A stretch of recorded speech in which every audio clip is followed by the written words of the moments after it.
د برېښنا شبکې پر تجهیزاتو د چاپي تبلیغاتو څرګند اغېز. د کابل برېښنا ریاست اړوند شپږم جکشن مسؤلین وایي پر برېښنالیک پایو او میټر بکسونو لګېدلي چاپي تبلیغات د شبکې د اصلاح او ساتنې په بهیر کې اساسي خنډونه دي.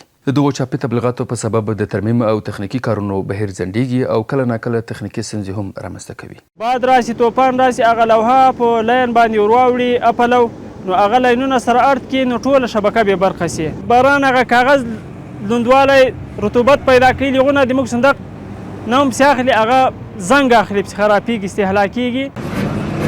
د مسؤلینو په وینا د برېښنایي تجهیزاتو پر سر د چاپي تبلیغاتو نصبول د ساتنې او اصلاح چارې ستونزمنوي، ځکه تخنیکي ټیمونه اړ کېږي چې لومړی چاپي تبلیغات لرې کړي او وروسته د میټر بکسونو د ترمیم او رنګولو چاره ترسره کړي چې ورسره مل د شبکې اصلاح بهیر ټکنی کېږي.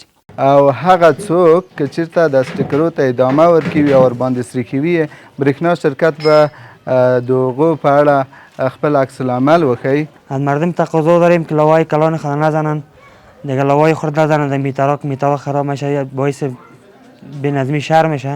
د افغانستان برېښنا شرکت له ښاریانو غوښتنه لري چې د عامه برېښنایي تجهیزاتو پر سر د چاپي تبلیغاتو له نصب څخه ډډه وکړي څو د شبکې د اصلاح او ساتنې چارې په اسانه توګه ترسره شي او هم د برېښنایي انرژي رسونې په برخه کې احتمالي تخنیکي ستونزې او اړوند خطرونه کم شي.